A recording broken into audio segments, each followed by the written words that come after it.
Minor adjustments are dedicated to preventing and reducing crime. Our primary purpose is to teach men or women how to make the minor adjustments that are necessary in their lives, which will allow them to obtain and maintain a productive lifestyle after incarceration and or rehabilitation. Our motto is anywhere but backwards. Everybody say anywhere but backwards. The words in that mission statement, it says to obtain, and the other one is maintain. Listen to me. To obtain means to come into the possession of something. Maintain means to keep it in existence. Listen.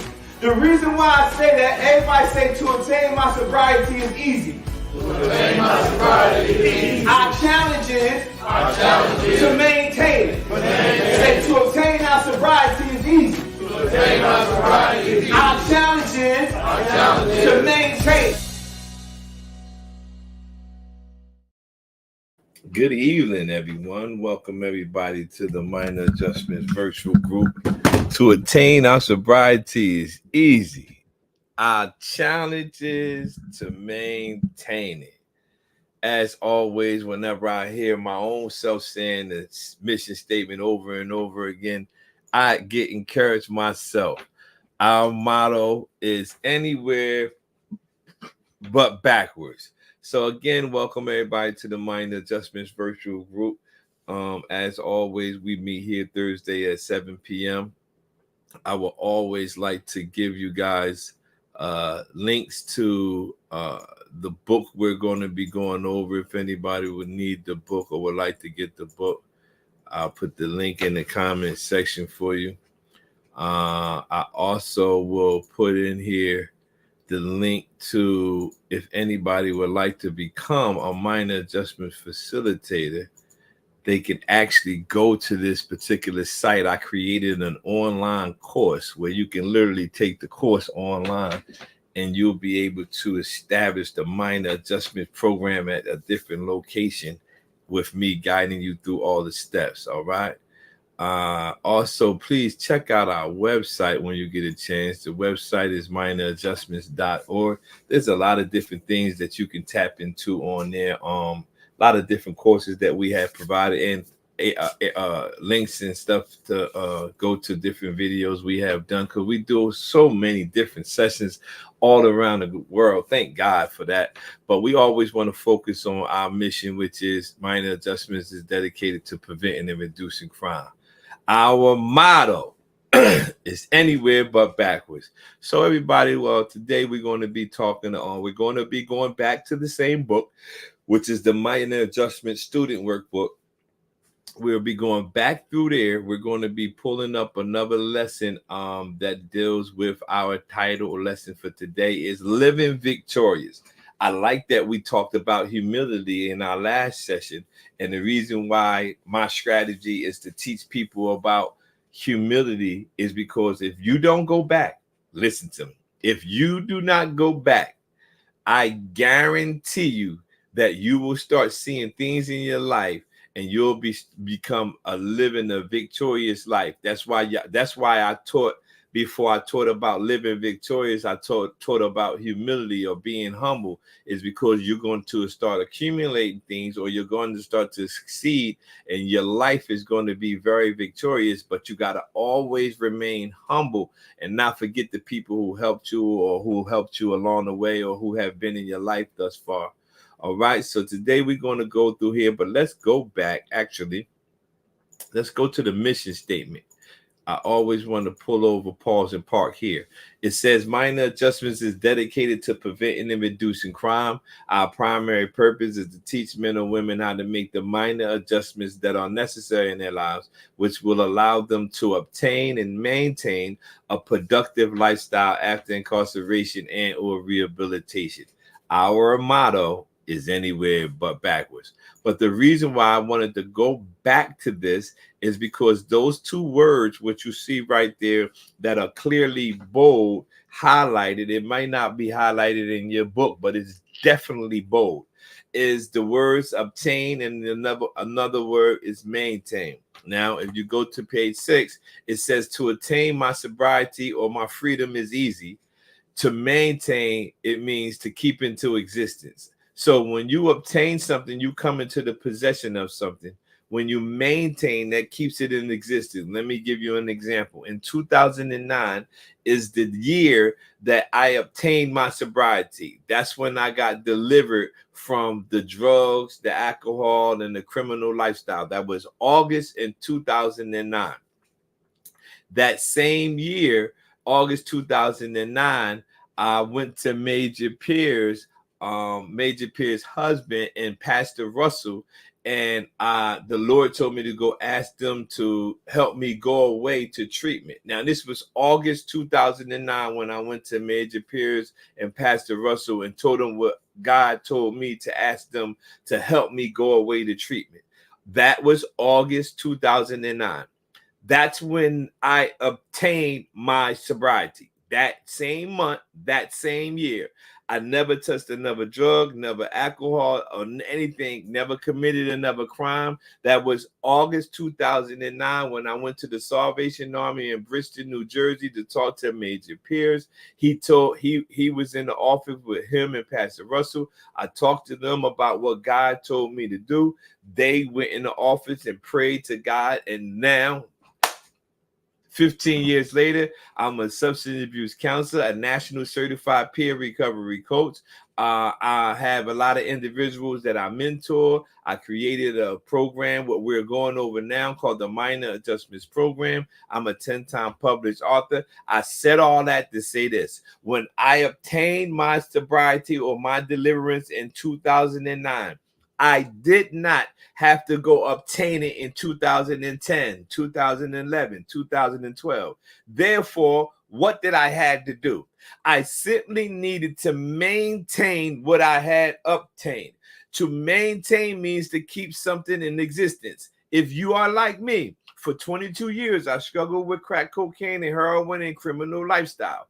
But I never realized that it wasn't about getting away from those things. It was about feeding myself, learning new strategies, dealing with humility, learning coping skills, life skills, building my spiritual foundation. All of the things that you're going to need while you're in the facility that you're in, those are the things that you need to get to help you maintain your sobriety. You don't have to spend any more of your energy to obtain your sobriety. You already have it. It's nothing else you can do from this point forward but learn new coping skills, deal with humility, all the things that I taught all week to week. All of these things have to be applied. Listen to me, man. I'm so serious because a lot of individuals are spending a lot of time and they continuing to go back. If you get this first principle right here that I taught before we even got to the mission statement, I'm going to put it on the screen for you. It says our mantra is anywhere but backward. That is literally the first thing that I had to get. If you get this part right here, listen, this will save you tremendous amount of time and effort, right? If you lock in that I cannot go back to where I came from, that's step number one right there. You got half the battle already done. So you got to understand that to attain your sobriety is easy.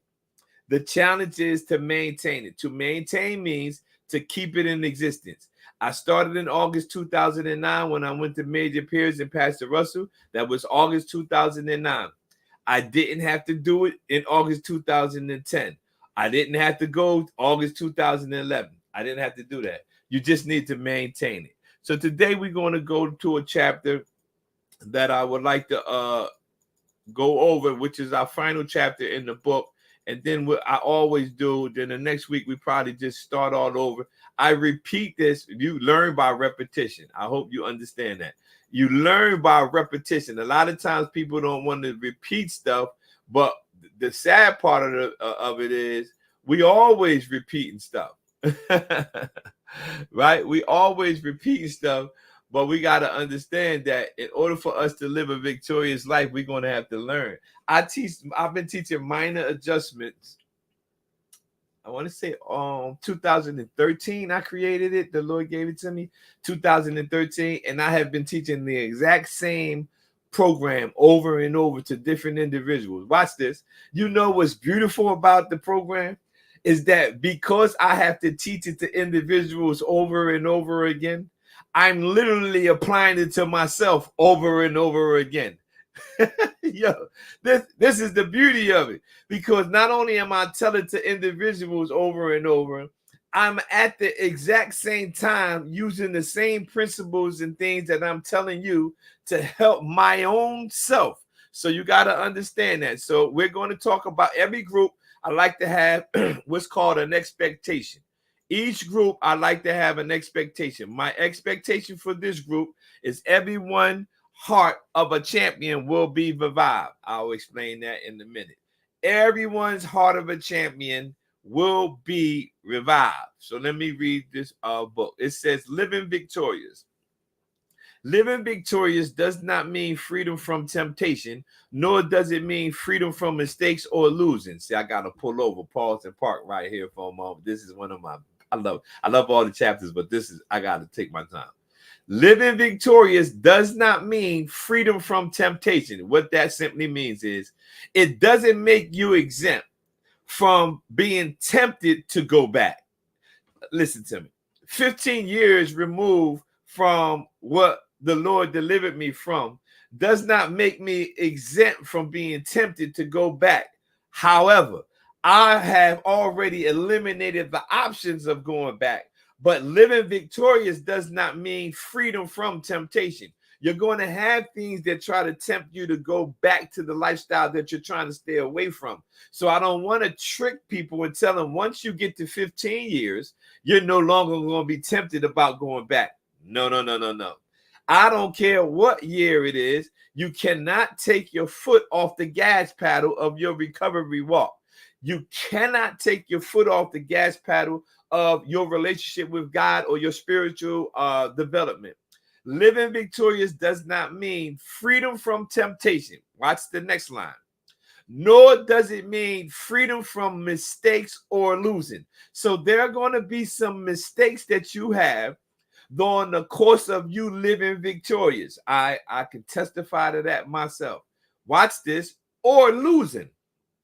See, you got to go back and watch previous videos that I did when I told or made the statement that your mistakes have to become your mentors. So just because you're living victorious doesn't mean you're not going to lose some of the things or lose in some of the things that you might be dealing with, right?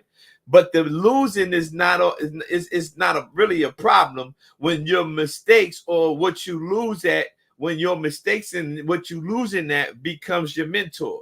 So everything that you appear to be losing at, you got to flip it. Whenever I feel like I failed at something or I lost at something, I use that as motivation how to not to lose at it or fail at it going forward. It becomes my tutor or it becomes my mentor. But I don't want individuals to think that since you are living a victorious life, you're not going to make some mistakes. No, you're going to make some mistakes. Trust me. Yeah, thank you, Lord. One of the main reasons why I know you're going to make mistakes and why I made mistakes is because I started to live what's called a new lifestyle. I was so conditioned for 22 years of living that bad lifestyle. When I started to live a new lifestyle, I actually didn't have all my I's dotted and T's crossed. So I brought some of my bad behavior into my new lifestyle.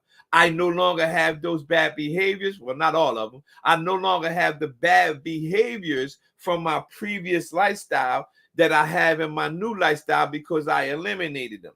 But it came from trials and errors and mistakes and losing. And I realized, wait a minute, the things I'm doing now, it doesn't match to the things I used to do. So I'm going to have to get rid of these things, these behaviors, these thoughts, because it doesn't match the new lifestyle that I'm living. I'm now living victorious. Previously, I was living a defeated life. Now, the defeated life comes with different things that you do. Listen to me. If you're in a facility and you notice that some of the behaviors you have from your old lifestyle and you're trying to stay clean, right? You have to address those because those behaviors that you think might not mean nothing right, are very important because those behaviors from your past lifestyle that you are bringing into your new lifestyle are actually bags of heroin, pills, alcohol. Those behaviors are actually the drug. God, man, listen to me. I'm telling you some stuff that I literally had to learn. In order for you to live a victorious life, you have to address some of the old behaviors that you're trying to carry along with you. I remember when I was actively using, I used to try to hide some of my check money because I wanted to use it to go get high. Now, once I got free or delivered from the drugs I used to do, I noticed that periodically I started hiding money like I used to do when I was using. What did I say? I used to hide money, but I'm not using drugs, but I'm hiding the money like I used to when I used to use drugs. Watch this. That behavior, hiding the money previously, was me to have that reservation for when I wanted to go get high. I had the money that nobody knew that I hid. Now I'm living a victorious life and I'm still hiding the money. Now, subconsciously, that hiding the money is the behavior that I had to go get drugs when nobody knew I had the money. But I'm no longer living like that no more. So I no longer need to hide money that I hope y'all understanding that. I'm saying all that to say this. If you're in a facility and you're noticing that you have certain behaviors that are associated with what you used to do, you need to address those behaviors. It's very important because those behaviors are actually substances going back into your body. That whatever you used to do, the behaviors you carry into your new lifestyle are actually the drugs that you're going to put in your body. How do I know that? I'm telling you because that's the same thing that I had to get away from. The more I learned who I was, the more I wanted to live a victorious life, the less I had to deal or do the behaviors that I used to do. Let me move forward here. All right. It says living victorious does not mean freedom from temptation, nor does it mean freedom from mistakes or losing. But you must never be satisfied with losing or even be happy with your mistakes. You must get angry. You must get terribly angry about losing and your mistakes. But watch this. But the mark of a good loser is that they take their anger out on themselves, meaning they assume responsibilities for their actions. Listen to me. If you get caught up in something in a facility, a program, and you get caught up in something and you get sanctioned for it, right? The thing that got you sanctioned is an old behavior. Now, when you get sanctioned for something that you did, all you need to do is own up, be responsible for your actions, because that behavior that caused you to be sanctioned or get a penalty or whatever is actually the thing that's going to get you back to the substance that you used to do.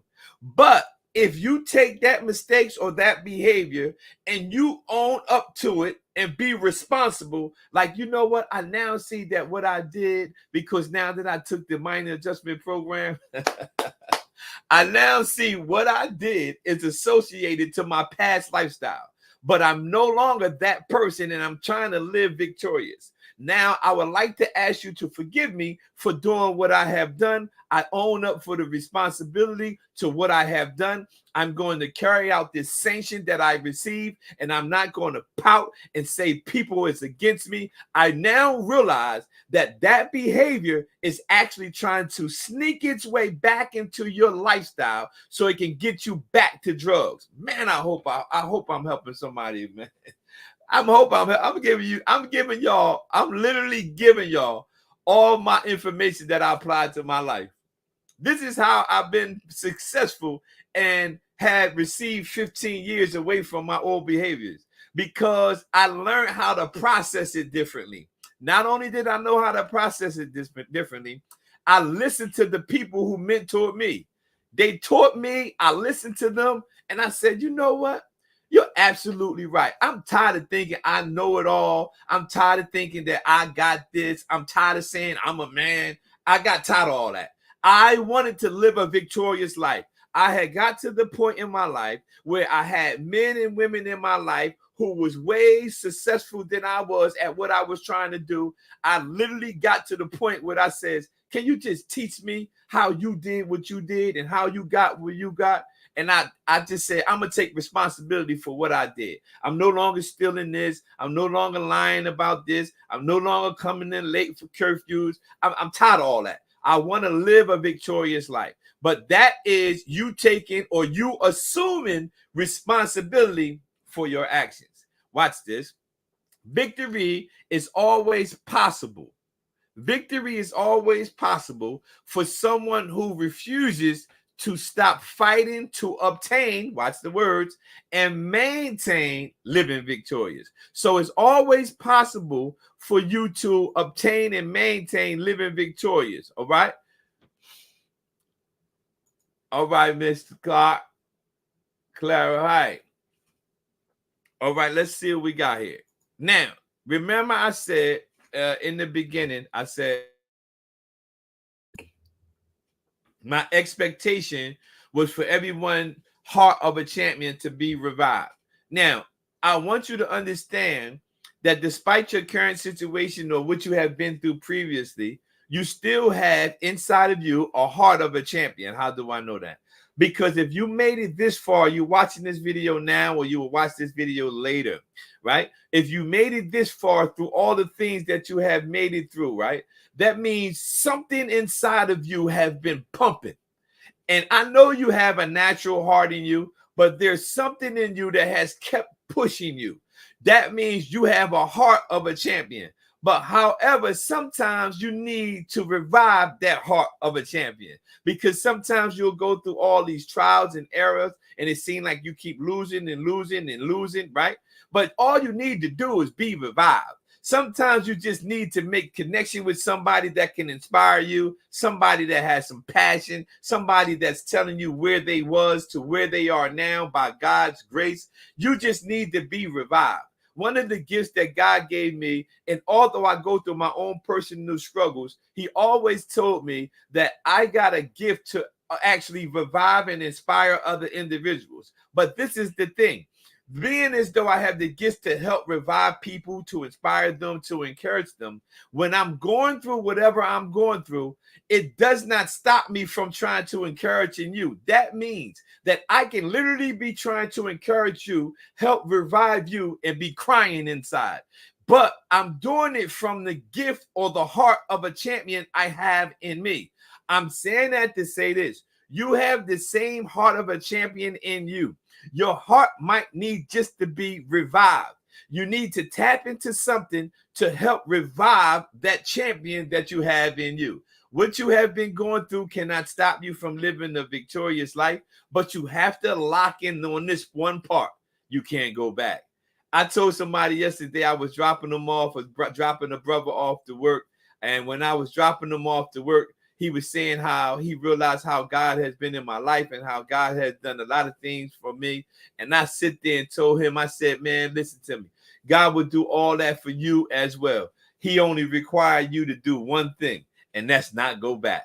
And he started laughing. He said, that's your motto. I said, I'm telling you, if you don't go back, you will live a victorious life. But you got to lock up that back door that we keep dipping back into. We'll go back in there. We'll get clean. We'll go to a program. We'll go back home. We'll go back in there. We'll get clean. We'll come back home. We keep going in this same cycle. So it seems like we're never going anywhere because we're chasing our tail. But today, I am telling you that you're going to live a victorious life, because after this lesson, your heart of a champion will be revived. You might not have all the details of what you're going to do as far as employment. You might not know what you're going to do after you have to leave the program. You might not know what to do when your marriage is messed up. You don't have a relationship with your children. You might not know any of that stuff. And I know it because that's how it was with me. I had no glasses. I didn't have no license. I didn't have a car. But all that stuff I was not worried about. I simply was focused on not going backward. If you get that part, the rest is easy. As long as you don't go back, you're good. Living, the word living means the power of continuing life, the act of life, or living comfortable. So when I say living victorious, listen to me. Living victorious might mean something different for each individual. You might have children, right? And your relationship with your children is not where it should be based on the life you used to live. I'm a prime example. I have 5 beautiful biological children, and my relationship with all my children is not where it should be based on how I used to live my life, right? But I'm cool with that. That doesn't stop you from living victorious, right? But you might want your marriage restored. That might be living victorious for you. For someone who want to be a recovery coach or a counselor, you might go into the field to help with addiction, or you might want to be work at the Salvation Army and go through all that, right? Whatever, everybody's living victorious will be different. You cannot compare one life to the other. So you can't look at me and say, well, he's a 10-time published author. If I don't write books, then I'm not going to have a victorious life. No. Living victorious will be different for every individual. Sometimes if you just get your relationship back with your children, that's living victorious. It depends on each individual. That's why the next bullet right here, it says, who do you think has a victorious life, right? You want to find out who you consider to have a victorious life, not so you can mirror their lives. You can get some pointers from them, right? Because you consider them to be a person who live a victorious life. You can learn something from them, because if you consider them to have a victorious life, then that's the person that you want to try to glean from. This is why. Who do you think has a victorious life? If you think that person, that man, that woman has a victorious life, then that's the person you want to talk to. Because if you automatically think they got a victorious life, again, not to copy their lives, but you can learn principles and you can mirror some things about them. Prime example, getting your license back, or I went back to high school, I got my GED, right? You can do that. You can take that from it, you right? So that's not something that you can mirror. That's a bad thing. Mirror that. You might want to go back to school and get your high school education, right? You might want to go back and you want to get your driver's license so you can eventually get a car and all that stuff. Those are things that are attached to living victorious. Sometimes we get the part of the substance away and we just stop. I continue to go after stuff. I went after this. I go after this. Why stop? Yesterday I was doing Bible study, and while I was doing Bible study, I told someone, I said, I know I'm 53 years old, right? I said, but I feel a different type of way because I feel like I'm living a new life for the last 15 years. So even though I know I'm 53 years old, I feel totally different. I'm telling you, this because it seemed like I'm living a new life for the first time. And because I started using drugs at 16 to the age of 38. So if you figure, I just thought about that. In one more year, right, from the age I was born to age 16 when I started, next year I will have 16 years back, just like when I was first born to age 16. Y'all understand what I'm saying? I hope you understand what I mean. So from when I was born to age 16, when I wasn't using drugs, right? Next year, I will have those same 16 years back. Oh, man. I would have 16 years from before I started using drugs. And that's probably why I'm so excited about it. Seeing like I'm living a new life, because I had that gap, that 22 years of putting all that stuff in my body, but I haven't been putting it in my body going on 16 years now. So I feel like I'm living a whole different life. It's where is that sound? Oh, look at this. What does it says, what does living victorious mean to you? This is why you got to write stuff down. Remember, I just mentioned living victorious is something different or means something different for everybody. You need to write in your particular book or your paper what it means to you, because it will be different from your partner next to you. They might be good. They have good intentions. Y'all might have similar things, like I used the GED, getting your high school diploma or getting your driver's license. So the person next to you might write down the same thing. That's pretty good, right? But you need to find out, what do you consider living victorious? Now, you can write something down there right now. And I'm using getting my education back and getting my driver's license restored, right? And then later you can add on that, because once you start to live this victorious life and you achieve one goal, you're going to get a little bit excited. I remember the first time I took a test when I passed my GED, I couldn't believe I passed it. When they said pass the score, I was like, oh man, I passed it. But when I passed it, right, and got my diploma, it's back there, I went to take other tests and I was like, man, I'm taking this test. So I'm a certified peer recovery specialist, but they have what's called a national certified peer recovery specialist also. So I said, man, I'm taking that test. I passed that test. I'm all excited, because I'm like, man, shoot, if I'm passing all these tests, what other tests can I take? Right? So you got to think, you living victorious. Whatever you put, what do you consider to have to be a victorious life? You can be achieving things, but a lot of times we don't push ourselves, and we don't. But now that you have the heart of the champion revive, I'm going to push you out. Somebody looking at this video right now. Somebody looking at this video right now thought about going back and getting a high school education diploma.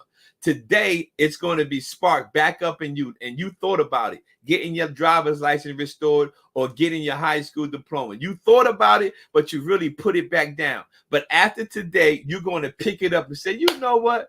I'm going back and get my high school diploma. Let me tell you a secret that my wife told me, and it blew my mind, and I couldn't believe it. And she was right when I took the test. She said, babe, I was intimidated. I was scared. This is me talking. I told her I was scared to go take the GED, right? I was scared, right? Because I'm like, I don't know nothing. And my wife looked at me and she said, listen, you know more now than you did when you was in high school. And I thought about that. I said, you're right. Just think, in high school, we ain't actually know too much of nothing. But she said, you know more now than you did when you was in high school, even though you was using drugs. So when I took the test and I started reading the questions, I said, man, I know the answer to that. I knew it simply by living life, some of the answers. Oh, man, I don't know how I got on this high school diploma stuff, but somebody might tell me later that I was talking to them. Listen, okay, where should you start to attain a victorious life? Where should you start to obtain a victorious life? Look at my paper. It says, build a spiritual foundation and a strong support network. My victorious living is based on my spiritual foundation. If you look over my shoulder back there, you see my Bible, you see my cross. That's not for show. This is my office where I come every day, pray, read my Bible. That's my foundation, my spiritual foundation. But also, you need a strong support network. You need to have a strong support network around you. This is why I mentor individuals. I tell them all the time, when I mentor them, I cannot mentor people who will not take my advice. Because if you tell me a problem that you're dealing with and I give you my advice and you go make your decisions, I can't mentor you. I need you to take my advice because I have a little bit more experience in that area. If you want me to mentor you, the only way I can do it is you're going to have to take my advice. You're going to have to trust me. But where should you start to obtain your victorious life? You got to find out. You got to find out, because everybody's answer is going to be different. Mine's, I start by my spiritual foundation, my belief in God, my faith in God, and my understanding about who God is. That's my spiritual foundation, and I build everything off of that. I also have a strong support network where I could call men to talk to. Sometimes I call men to talk to, and it doesn't be about nothing really important or drastic or tempting. I just need people to talk to. You need a strong support network. Next, how do you maintain a victorious life? Woo! I hope y'all got some paper or phone or whatever. These things you're going to have to write down.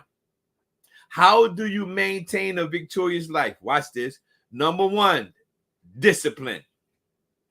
You're going to live a disciplined life. Number two, structure. You're going to have structure in your life. You cannot just be having everything going on. You're going to have integrity. Some things you just can't do. Some things I won't do, not because I can't do it, but I have integrity. I'm not going to stoop low to that when I know I'm way up here. I'm not coming down. Another one is character. That means when nobody watching what you're doing. That's the real you.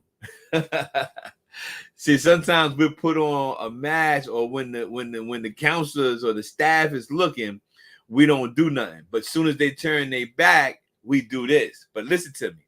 Remember I said about the old behaviors. If you do it when they turn their back, remember the old behavior represents the substance. If you do it when they turn their back, you're going to do it when they turn their back. Oh man, I'm telling you how I learned this. I'm telling you.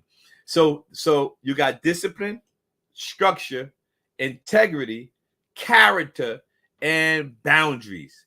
Boundaries is very important because not only do you have to set boundaries for yourself, you also can't go into other people's boundaries who are still doing what you used to do, right? Listen to me.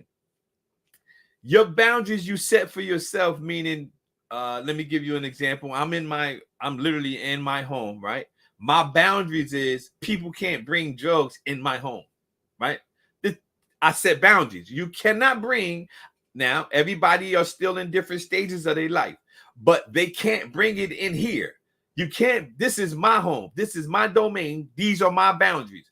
Now, you got to also understand that individuals who are still doing what you used to do also have boundaries. You can't go into their boundaries and then try to tell them, listen, you got to put their drugs up. You got to put your liquor up. No. You need to leave their territory. You can't go into their boundaries and expect them to respect your recovery walk and try to put all their stuff up for you. Some individuals might do it, but not all of them. But if the people who will not put that stuff away, you just need to leave their boundaries. No matter if it's family members, loved ones, or whomever, you cannot. You have to live a disciplined life. You have to have a structured life. You have to be a man or woman of integrity. You have to function, you have good character, and you definitely have to respect boundaries. Set your boundaries, and you also have to respect boundaries of individuals who are still actively doing what you are no longer doing prayerfully. I hope you understand that. I'm gonna make it a little bit clearer. Boundaries both ways. You set your boundaries, just like I used the example of my boundaries is, I know what you might be currently still doing in the world or whatever, but you can't bring substances and all that in my house. If you have that on you and you drove over here, please leave that in the car, because I do have individuals who are still doing things that I used to do. Friends, family members, all types, but it can't come in my home. That's my boundary. Now, when I go somewhere and I see some of my family members or friends who are still doing the things I used to do, and if they are not willing to automatically put that stuff out of sight and they still continue to doing what they're doing, I'm coming into their boundaries. I'm going to respect your boundaries, but I want you to also know that Michael's leaving. And watch this, not feel ashamed, not be mad, not worried about what they might talk about, who he think he is, all that. You can say all that, and I'm going to still remain sober and go right back home and do a minor adjustments group on Thursdays at 7 p.m. Next, let's see what time we looking good here. Next, is it important? It is possible to learn from your mistakes. I didn't even know this was here. Hold on. I totally forgot that this was in this particular part of the book. Is it possible to learn from your mistakes? Listen to me. Your mistakes must become your mentors. Remember, I just talked about, let me go back one. Right here. Look up top. It says living victorious does not mean freedom from temptation, nor does it mean freedom from, watch this word, mistakes. Remember that? Now, your mistakes must become your mentors. You can always tell, remember this, write it down, remember it, memorize it. Listen, you can always tell when a person, man or woman, has learned from their mistakes. This is how you can tell they learn from their mistakes. They won't repeat it. You can a person who continues to use substance can blame all types of stuff. Oh, I was tempted, I was craving, I was doing all this. I lost my job, I lost this, right? We're going to have all those excuses. Put them all in the bag, throw them to the side. No. You can always tell a person didn't learn from their mistakes when they continue to repeat it.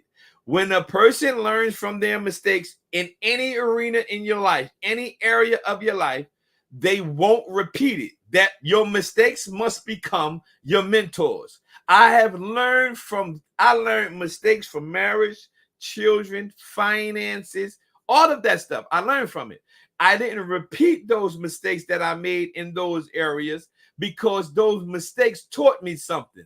Your mistakes must become your mentors. Let me see. Let me get to right here. It says, are you comfortable living this way? The reason why this is here, because I remember one time I was incarcerated and I was on the phone with my sister, and I used to go back and forth to prison, back and forth to rehab. And one day I was talking to her on the phone, and she said, can I ask you a question? I was like, sure. She said, do you like being on drugs and going to jail? And I sat, listen, watch this, the crazy part. I had to think about it. I had to pause and think about it. And I said, why you say that? She said, because I can't understand why you keep repeating it. You get locked up, you get caught with drugs, they lock you up. You come home, you get on drugs, you go to rehab. You get locked up for selling drugs because you got the drugs, because you're trying to use the drugs. So now they send you to prison. You go to prison, you come home, you get back on drugs. Now you go to rehab. You come out of rehab, you get back on drugs, you sell drugs. Now you got to go back to prison because you had drugs on you. And now you got a charge. Now you got to go back to prison. But the only reason you had the drugs is because you was addicted to the drugs. And I kept going in this cycle and cycle and cycle. And she says, do you actually like it? And I didn't even know the answer to it. I think I was comfortable going to prison because I have made that my world. I was okay going to rehab because I mastered it. It was okay for me to go to the Salvation Army over and over and over again. I already knew they was going to do this. They was going to make me work in the warehouse. I wasn't going to work on nothing with me. I was just going to go through the motions, get me some good. They definitely feed you good because you can say whatever you want. You're going to definitely eat good. I got my weight up. I got my complexion back. I'm looking good. I started to get me some clothes. Yeah, I was still in clothes. I wasn't asking people for clothes. I was still in clothes. I wasn't working on nothing. And I would go back home and I would get back on drugs and I would do it all over and over again. So I actually got accustomed to it. I didn't know that I had to do work in here. I didn't work on nothing. So this is how I learned your mistakes have to become your mentors. I'm not telling you something that I'm guessing. I'm telling you something that I have learned. Whatever mistakes you made in the program, you can deviate from those mistakes today and now use those mistakes to become your mentors. You can be the greatest man or woman when you leave that particular facility or wherever you might be. You can be the greatest man or woman or whomever, wherever you might be when you're watching this video. You can be the greatest person living a victorious life if you start to learn from your mistakes. Woo! Let's see. Yes, let's read this. Let's do this. You have something special in you that gives you the advantage. You have seeds of greatness in you, but you still must become significant. You can overcome any obstacle and achieve your purpose in life. There is nothing you can't do. I'm going to repeat that. There is nothing you can't do when you realize the importance that has been put, watch these words, inside of you. No dream is too big.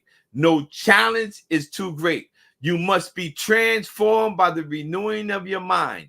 Then set that renewed mind in motion and determine in your heart that no matter what happens, you're willing to go anywhere but backwards. Tell yourself, I'm living victorious. Oh man, today was a great day. We was talking about living victorious. I hope y'all got some pointers out of there. Everything that I'm telling y'all, I apply to my own life. Every lesson that I teach to individuals around the world, everybody that logs on and watch these videos. The beauty about minor adjustments is every week when I'm teaching it to you, I'm applying it to my life. Not only am I telling you about it, I'm literally speaking the same thing into my own life. And I have been doing it since 2013, over and over and over again. And I have been seeing fruit from it. But you have to lock in this one thing anywhere but backwards. Minor adjustments is dedicated to preventing and reducing crime. Our primary purpose is to teach men and women how to make the minor adjustments that are necessary in their lives, which will allow them to obtain and maintain a productive lifestyle after incarceration and or rehabilitation. Our motto is anywhere but backwards. God bless you. I pray you had a beautiful day. If you're thinking about going back to high school, please go do it. If you're thinking about getting your license, please go do it, because that was in my spirit so much that I know that somebody might have been thinking about that and you might have dropped it or laid it down. But today I want you to pick that back up. Whatever you consider to be a living victorious life or a victorious life to you, you can live that life today. Nothing can stop you. The only person that you are going against is you. It will always be you versus you. God bless y'all. Have a beautiful day.